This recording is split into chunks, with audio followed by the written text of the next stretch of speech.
Los abogados de Rocío narran los hechos de una manera muy diferente a como lo hizo Rocío.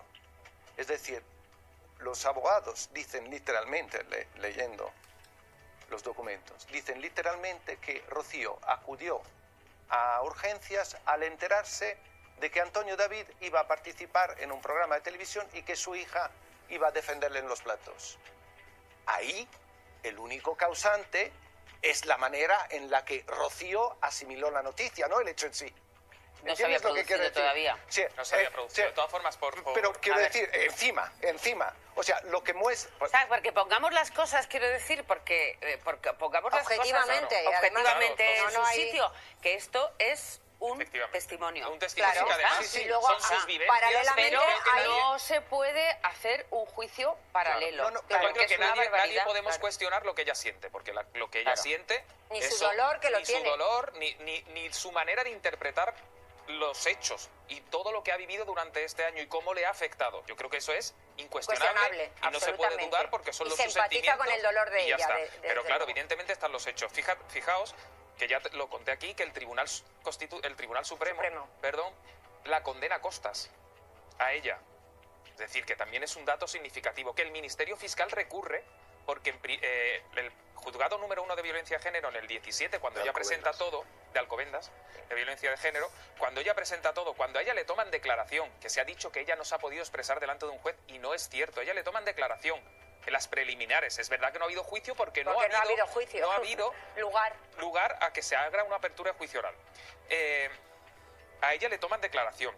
Esa jueza ve indicios, que no pruebas, indicios de posibles delitos de maltrato psicológico. Pero luego hasta el Ministerio Fiscal recurre y a partir de ahí todos los recursos los pierde Rocío Carrasco. Me parece tremendo. Yo creo que son cosas que se tienen que dilucidar en los juzgados y no en los platos de televisión. Es mi opinión personal. Y ya está, y que lo diluciden. Tanto Rocío como Ortega. Las pruebas que la productora de Ana Rosa ha sacado del cajón dejan a Rocío Carrasco tiritando. El plató está en shock. Titulares inéditos, contratos millonarios en liras, un anillo de boda que jamás debió cerrarse, y sobre todo, esos vídeos caseros que Rocío intentó enterrar. Empieza la función con la foto prohibida de Pedro besando a Raquel Mosquera en el pasillo de TVE, tomada cuando él aún firmaba autógrafos como exmarido de Rocío Jurado. Plano corto, beso robado, 25 años de diferencia y la prueba de que el boxeador ya había pasado página mientras su hija ensayaba otro capítulo de victimismo. Y atención, porque esto no es un simple remember de amores rotos. Telecinco ha aprovechado el aniversario de la muerte de Pedro para levantar el polvo de los recuerdos, pero lo hace con artillería pesada. Primero, rompe la leyenda de que el divorcio se debió al desgaste natural. Nada de eso. Aquí se habla de cuernos cruzados. Ana Rosa coloca sobre la mesa la carta de un empresario taurino que confirma escapadas de Rocío Jurado a México en plena gira, mientras Pedro entrenaba en Milán y cobraba 15 millones de liras por combate. ¿Lo mejor? El documento lleva firma, sello y fecha. Y si eso no fuera suficiente, la presentadora rescata un extracto de un contrato de publicidad que pagó a Pedro en negro, en negro más de 48.000 euros de la época. Con ese dinero, dicen, compró un apartamento a nombre de su madre y se guardó la llave para cuando llegara la tormenta. ¿Estrategia de fuga o simple previsión? Tú decides, pero el ronrón del plató ya huele a pólvora. De pronto, la pantalla gigante muestra algo que nadie esperaba, una entrevista inédita de Pedro, grabada en VHS en el 96, donde confiesa que el amor con Raquel era más auténtico que cualquier foto de portada con la Jurado. Con ella soy Pedro, no el campeón, se le oye decir, con los ojos entornados y la voz cansada. Segundos de silencio absoluto. Rocío Carrasco jamás quiso que estas cintas vieran la luz, de hecho, firmó cláusulas para bloquearlas.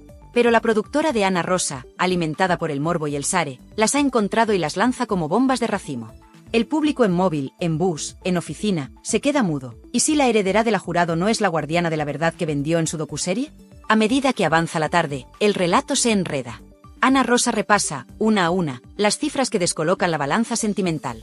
Pedro cobraba millones en pesetas, sí, pero su carrera deportiva se apagó pronto. Rocío, en cambio, firmaba giras de cientos de miles de dólares. Resulta que la gran voz de España sostenía, sin querer, la chequera común en los últimos años de matrimonio. ¿Y qué pasa cuando un mito del ring y una diosa de los escenarios comparten casa y fama? Choque de egos, celos y un contrato prenupcial que, según se filtra, no repartía la tarta por igual. Para colmo, en 1982 aterrizan los rumores de infidelidades cruzadas. Él, con una azafata italiana, ella, con ese empresario taurino que le regalaba claveles cada vez que cantaba como una ola. Ana Rosa sonríe, huele a audiencia, y promete enseñar la factura de las flores en la próxima entrega. Pero lo que de verdad revienta los audímetros es la aparición en directo de Raquel Mosquera vía satélite. La peluquera, casi 20 años después de quedarse viuda, sostiene la carta manuscrita que Pedro le dejó la noche antes de morir. Lee un párrafo y las palabras erizan la piel. Raquel, contigo volví a ser feliz. Contigo aprendí que el amor es la paz, no el espectáculo. El plató se queda sin aire. No hay insultos, no hay reproches, solo la voz rota de una viuda defendiendo que la diferencia de edad no apaga la sinceridad. Y mientras tanto, Rocío Carrasco no puede actuar, su equipo legal recibe el aviso tarde, el programa se emite en tiempo real y las redes replican el clip en loop. Cada retweet es un puñetazo al discurso que la hija había blindado durante años. Ana Rosa remata la faena con un teaser. Mañana escucharéis a Pedro hablando de los pactos de silencio, que firmó para no manchar el nombre de una persona muy conocida. No diré quién. Sobra el apellido, todo el mundo sabe que señala a Rocío Jurado, y el plató estalla en murmullos. Quintana se hace la distraída, agradece audiencia y lanza un recuerdo a Pedro Carrasco como el campeón que pagó un precio altísimo por la fama. Corte a publicidad y un zumbido recorre los pasillos de Mediaset. El relato oficial de Rocío Carrasco acaba de ser descosido en riguroso directo. Y aquí, amigo, es donde te planteo la pregunta que va a incendiar los comentarios. ¿Estamos ante la venganza mediática perfecta de Ana Rosa contra la marca Carrasco Jurado? ¿O, por fin, ante la verdad que la audiencia merecía escuchar? Sea como sea, agárrate, porque lo que acabas de ver es solo el primer asalto. Mañana llegan los audios completos, los contratos manchados de confidencialidad y el testimonio de un fotógrafo que asegura haber captado a Rocío Jurado en los brazos del famoso torero cuando Pedro aún creía en su cuento de hadas. Si creías que el ring estaba caliente, espera a que suene la campana del segundo round. Aquí, en Tirando Salseo, subimos el volumen mientras otros bajan la cabeza. Quédate, porque esto acaba de empezar. Si ayer creías haberlo oído todo, espera lo que reventó hoy a las 4 en punto de la tarde. Ana Rosa apareció con gesto de traigo tertulia de pólvora y en cuanto el redactor contó hasta 1, pidió silencio, apoyó la mano en la mesa y reprodujo una cinta de casete que llevaba décadas guardada. Se escuchaba la voz de Pedro Carrasco, ronca y cansada, grabada en el asiento trasero de un coche mientras volvía de un bolo benéfico. Yo aguanté mucho, decía, pero cuando vi aquello, cuando vi al de las camisas de cuadros a la salida del camerino, entendí que los cuernos también duelen fuera del ring. 27 segundos exactos bastaron para que los móviles empezaran a pitar en los bolsillos de media España. La frase "el de las camisas de cuadros" encendió todas las alarmas. Muchos veteranos del corazón identificaron esa descripción con Fidel Albiac en sus comienzos, años antes de que Rocío Carrasco lo presentase como su gran amor. Ana Rosa, sabiendo que el público pedía más carnaza, enfocó un recibo de hotel fechado en septiembre del 93. Habitación doble, Valencia, nombre de huésped F. Albiac y llamada cargada a la extensión de R. Carrasco. No había que ser detective para atar cabos. Las redes ardieron, los tertulianos se miraron en silencio y la cara de asombro de Alessandro Lecchio valía un poema. Para que nadie pensara que todo venía de oídas, la presentadora sacó el contrato de una gala taurina de aquel mismo mes. En él constaba que Rocío Jurado cantó en Jerez por $18.000, mientras Pedro estaba en Milán firmando una exhibición pagada en liras. La pantalla partió en dos aquel documento y, encima, superpuso el recibo del hotel con los nombres entrelazados. El mensaje era claro, mientras cada cónyuge trabajaba en ciudades distintas, alguien se movía entre bastidores tejiendo un romance paralelo. Raquel Mosquera se conectó desde su salón, visiblemente nerviosa, con las cartas de Pedro sobre la mesa. Mostró una línea escrita de puño y letra del boxeador. Con Raquel encontré la paz que la prensa y otros amores me robaron. No necesitó más. El silencio del plató lo llenaron los mensajes de los espectadores, que empezaban a inclinar la balanza a favor de la viuda. Raquel añadió algo que heló la sangre a los defensores de Rocío Carrasco. Pedro se fue disgustado porque sentía que su hija estaba manejada, que no era libre.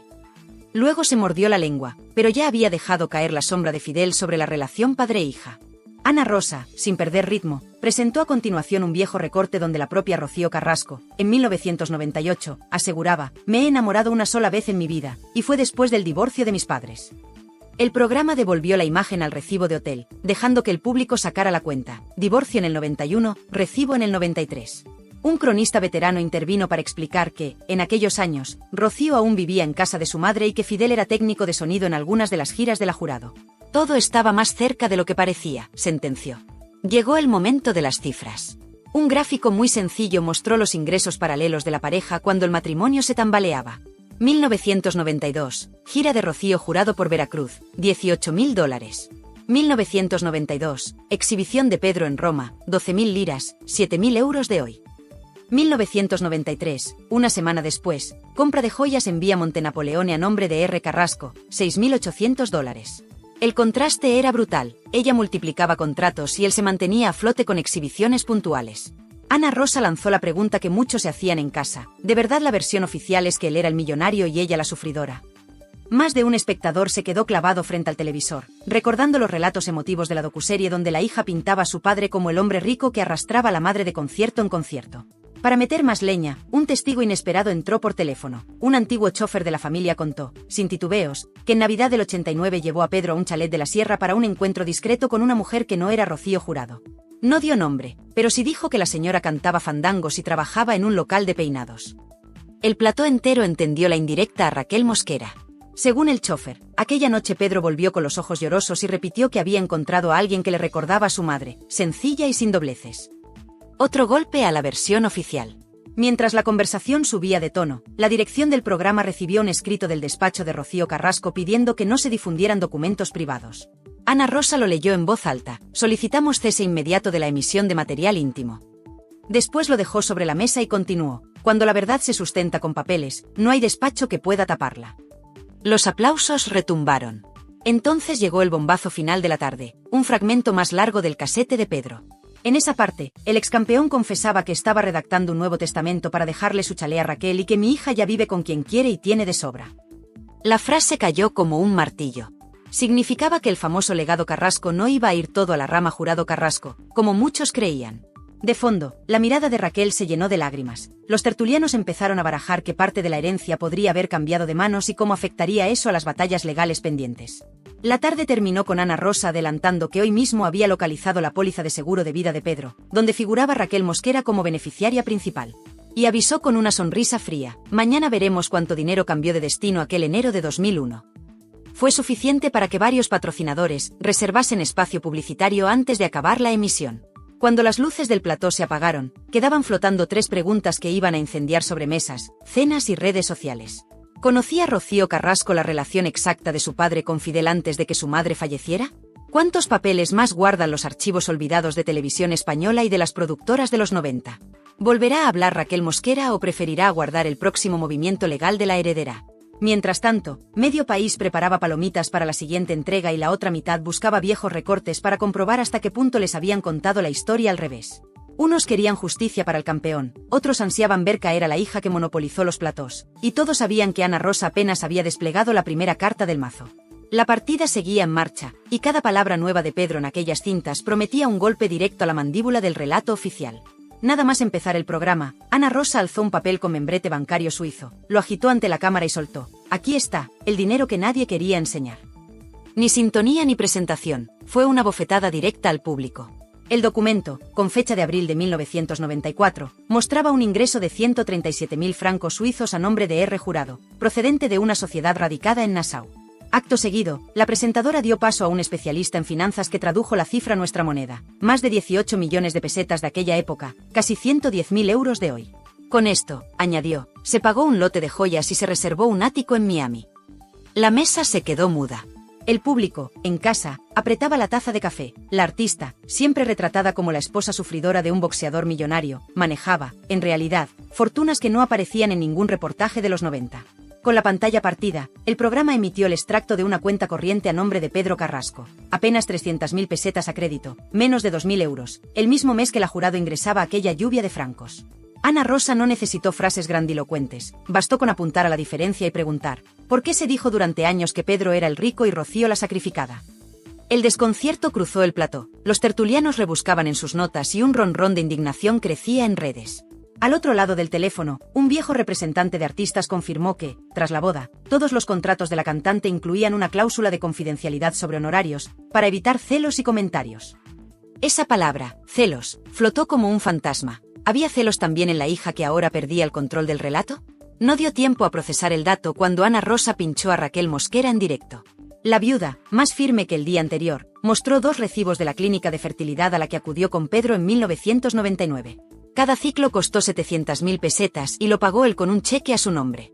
Raquel añadió una frase que golpeó duro: Pedro quería otro hijo para demostrarle al mundo que aún tenía fuerza, y se le rompió el corazón cuando supo que su patrimonio no alcanzaba para blindar a ese bebé del ruido mediático. El plató enmudeció.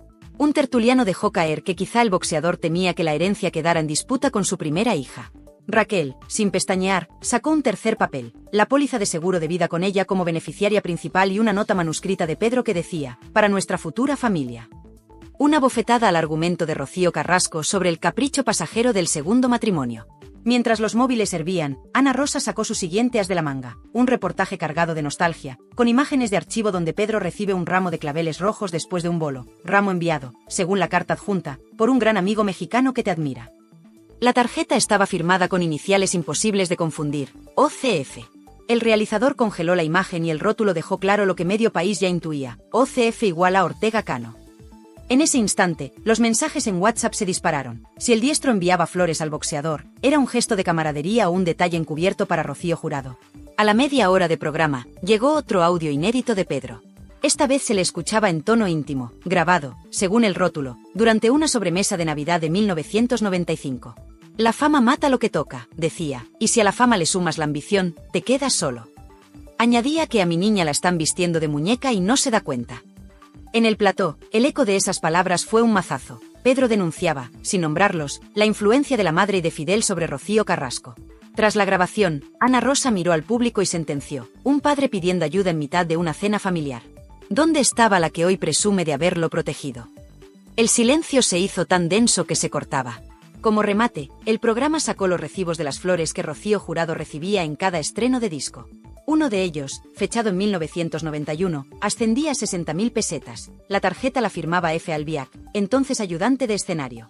El contertulio Luis Rollán, amigo de la Jurado, se pasó la mano por la frente y admitió que nunca había visto aquel gasto. Pero lo cierto es que Fidel se movía cerca de la familia desde mucho antes de lo que cuenta la versión oficial.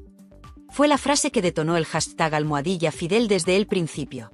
En paralelo, llegó un comunicado del despacho de Rocío Carrasco. Esta vez, le llamaron nota legal, exigiendo rectificaciones. Ana Rosa lo leyó sin anglicismos ni tecnicismos. La señora Carrasco exige que se respete su intimidad y que no se difundan más documentos privados. La presentadora levantó la vista y con voz serena respondió, nosotros respetamos la ley, pero respetamos aún más la memoria de Pedro Carrasco, que no pudo defenderse en vida. El plató estalló en aplausos. El público mayor, el de esa franja de 55 años que sigue la sobremesa, entendió cada palabra. Y la emoción cruzó la pantalla. Mensajes de apoyo a Raquel se multiplicaron y hasta espectadores que antes estaban con la docuserie empezaban a dudar. Para cerrar la jornada, Ana Rosa se guardó un gancho final. Conectó con un notario jubilado que atendió a Pedro en 2000. El hombre mostró una copia autenticada de un borrador de testamento, no el definitivo, con una cláusula sorprendente. Legaba a Raquel el 50% de los derechos de imagen que aún generara su nombre. Aquello dinamitó la creencia de que todo lo que producía la leyenda Carrasco pertenecía a Rocío Carrasco. El notario aseguró que ese borrador existió, aunque no sabe si se firmó antes del infarto.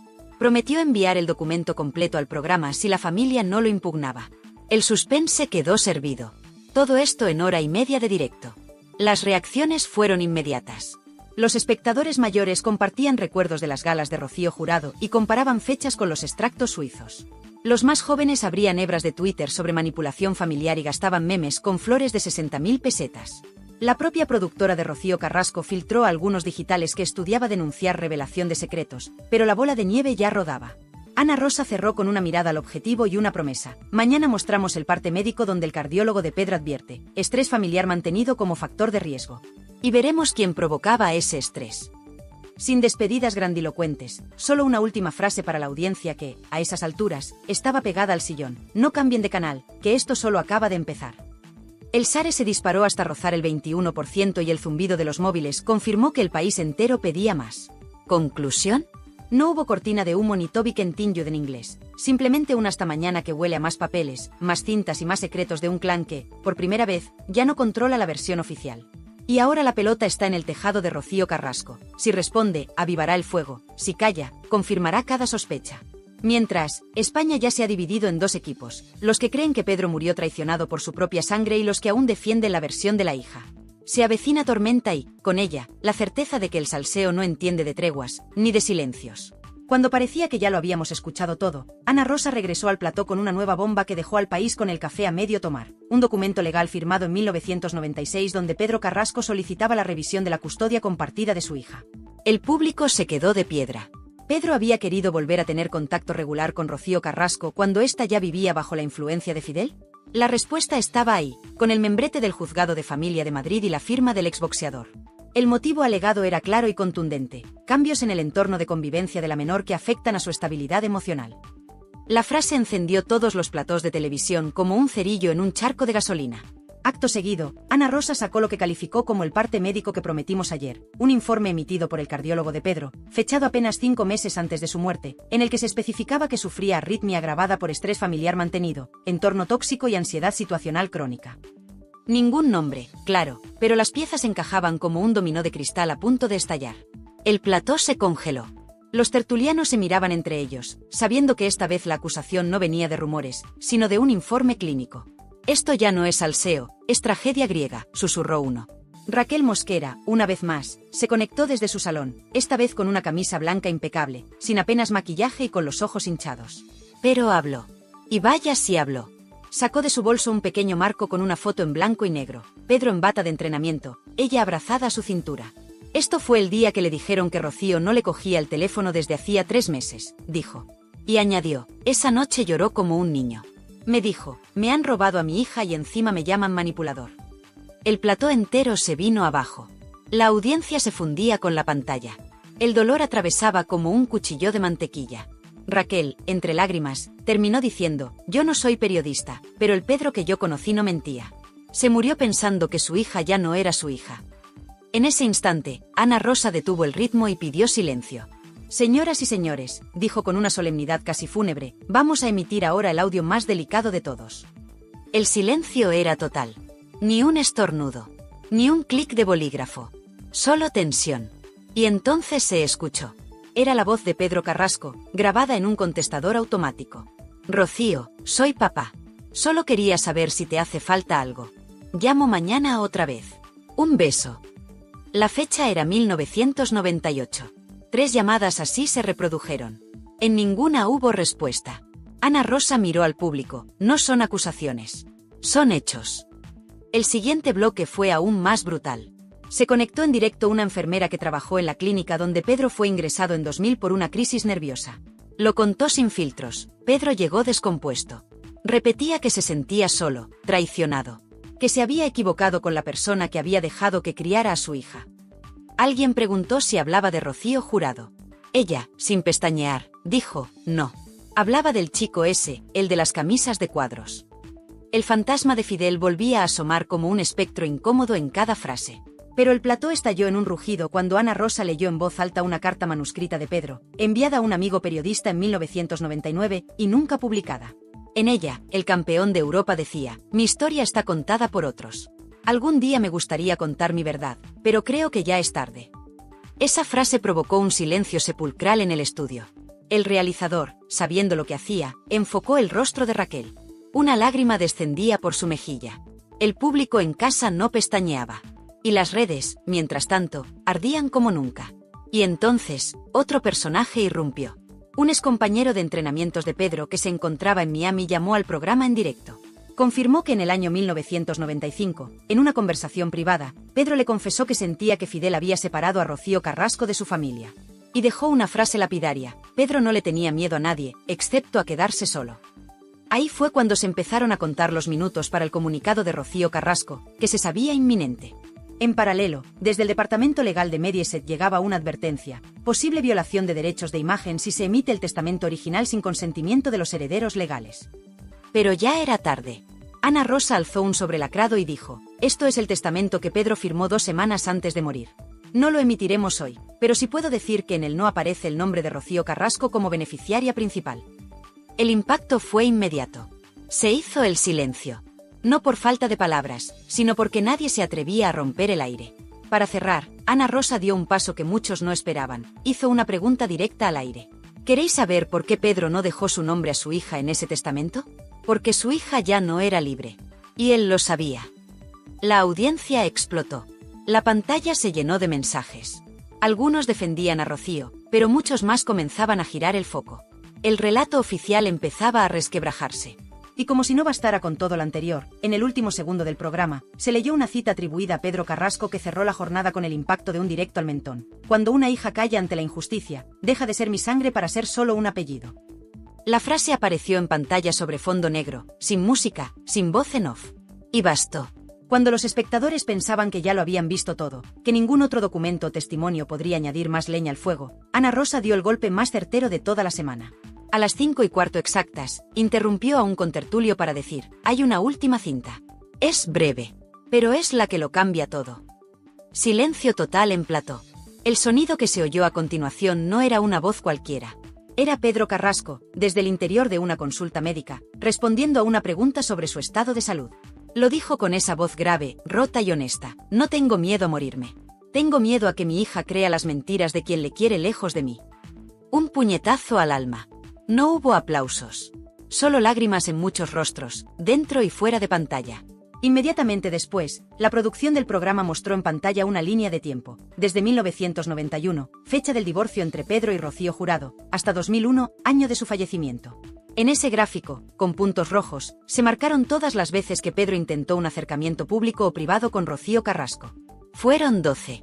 Ninguna recibió respuesta.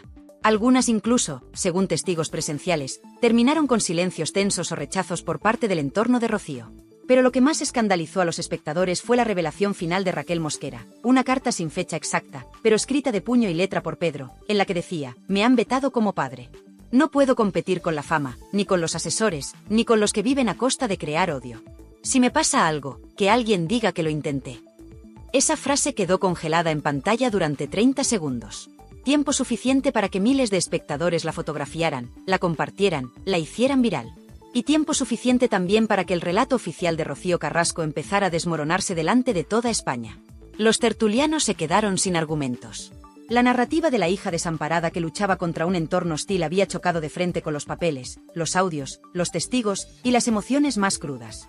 Porque ya no era solo una cuestión de versiones enfrentadas. Era una cuestión de verdad, de hechos, de dolor tangible. Y cuando parecía que el programa iba a cerrar así, Ana Rosa sorprendió con un último invitado, el antiguo administrador de Pedro Carrasco. Un hombre mayor, con rostro serio y gesto de quien ya no tiene nada que perder. Lo que soltó fue dinamita. Dijo que, en el año 2000, Pedro se reunió con él para discutir la venta de un piso que tenía en la Costa del Sol. La intención era clara: quería dinero rápido para asegurarse de que Raquel no tuviera que depender de nadie si a él le pasaba algo. La venta no llegó a cerrarse, pero el mensaje estaba claro. Pedro temía que lo poco que tenía no bastara para proteger a quien él consideraba su verdadera familia en ese momento. Y no mencionó en ningún momento a Rocío Carrasco en esa conversación. Ni una sola vez. El plató era una olla a presión. Los móviles no paraban de vibrar. Las redes hervían con mensajes cruzados. Algunos seguían defendiendo a Rocío, pero cada vez más voces exigían una revisión de todo el relato mediático. Incluso periodistas que habían apoyado la docuserie empezaban a lanzar tweets con palabras como revisión necesaria, documentos reveladores o directamente hemos sido engañados. Y entonces, en el último minuto, ocurrió lo impensable. Ana Rosa pidió a realización que cortaran las luces y dejaran solo la imagen del chalet de Pedro Carrasco en Torrelodones. En pantalla, una cámara lenta mostraba el portón de entrada, una bugambilla que trepaba por la verja, y la voz en off de Pedro, rescatada de archivo, diciendo: este es mi rincón de paz. Aquí fui feliz. Nada más. No hizo falta ningún editorial, ninguna conclusión. Ese plano silencioso, cargado de melancolía, fue el clavo en el ataúd de la historia oficial que durante décadas nos habían contado. Al terminar la emisión, Telecinco tuvo que emitir un comunicado reconociendo que los documentos presentados eran auténticos, y que cualquier derecho a réplica por parte de Rocío Carrasco quedaba garantizado. Pero ella, hasta ese momento, no dijo ni una palabra. El país entero estaba dividido. Las sobremesas de 500.000 de hogares se habían transformado en juicios improvisados. En peluquerías, panaderías y autobuses se repetían las frases de Pedro como mantras. En redes, los hashtags almohadilla Pedro Carrasco tenía razón y almohadilla la verdad de Raquel Mosquera arrasaban en tendencias. Y en medio de todo este terremoto, solo una pregunta quedaba flotando: ¿quién repara el daño hecho cuando la verdad llega demasiado tarde?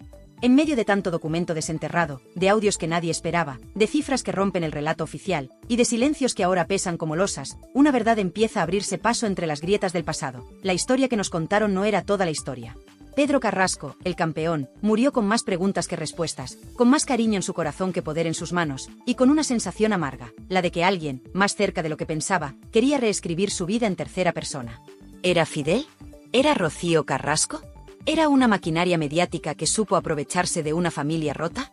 Porque aquí lo que de verdad se pone sobre la mesa no es una factura suiza ni una póliza de seguros. Es el derecho de un hombre, un padre, un marido, un luchador, a que se escuche su versión.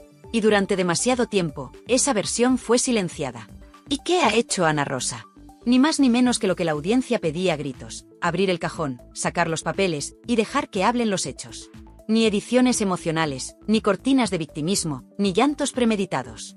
Solo verdad, aunque duela. Solo verdad, aunque incomode.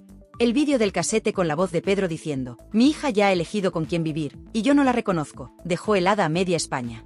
Esas palabras, dichas sin rencor pero con tristeza, revelan algo mucho más profundo que una pelea familiar, una fractura generacional y emocional que no se ha querido ver. Y la gran pregunta, la que retumba tras cada minuto de emisión, es: ¿dónde estaba Rocío Carrasco mientras todo esto ocurría? ¿Por qué no contestó a estas pruebas cuando tuvo todo un documental para hacerlo? ¿De verdad nos creímos que su padre era un hombre distante y millonario, que no quería saber nada de ella? Porque, y esto es lo más duro de decir, a veces, el relato de una víctima mal contado puede convertirse en el verdugo de la verdad. Ana Rosa ha expuesto papeles. Raquel Mosquera ha mostrado recibos. Han hablado testigos que llevaban años callados. Y todos coinciden en una idea: Pedro Carrasco no fue el hombre frío que quisieron pintar. Fue un padre preocupado, un marido entregado en su segunda oportunidad, y un profesional que lo perdió todo menos su dignidad. Y ahora, ¿qué hacemos con esto? Pues lo primero, no mirar a otro lado. Porque tú, que estás viendo esto, tienes derecho a saberlo todo. Tienes derecho a ver las dos caras de la moneda. Y también tienes derecho a indignarte, claro que sí. Porque ¿cuántos años llevamos tragando relatos construidos por equipos de guionistas, por productoras millonarias, por gente que vive del victimismo mientras otros no pueden ni defenderse? Y eso, precisamente eso, es lo que este canal quiere evitar. Aquí estamos para ponértelo todo sobre la mesa. Para que tú pienses, para que tú decidas. Para que nadie te diga cómo debes sentirte. Si hoy has sentido rabia, si se te ha escapado una lágrima, si se te ha revuelto el estómago escuchando a Pedro decir que su hija estaba manejada, es porque algo no cuadra. Y ya es hora de que empiece a cuadrar. Déjanos tu comentario. ¿Tú crees que Rocío Carrasco sabía todo esto? ¿O era ella también una víctima manipulada por Fidel? ¿Quién está detrás del relato que nos colaron durante años? Comparte este vídeo si tú también crees que la verdad no necesita efectos especiales ni música triste de fondo. Solo necesita que la dejen hablar. Suscríbete a Tirando Salseo si quieres que sigamos destapando todo lo que la tele tradicional no se atreve ni a mencionar. Aquí no hay filtros. Aquí hay papeles. Aquí hay verdad. Y recuerda una cosa: el salseo no es solo cotilleo. El salseo, cuando se hace con rigor, con documentos y con memoria, se convierte en justicia televisiva. Y si este vídeo te ha abierto los ojos, imagina lo que viene mañana. Nos vemos en el próximo vídeo, pero esta vez, con los guantes puestos. Porque la pelea por la verdad acaba de comenzar. Los abogados de Rocío narran los hechos de una manera muy diferente a como lo hizo Rocío. Es decir, los abogados dicen literalmente, leyendo los documentos, dicen literalmente que Rocío acudió a urgencias al enterarse de que Antonio David iba a participar en un programa de televisión y que su hija iba a defenderle en los platos.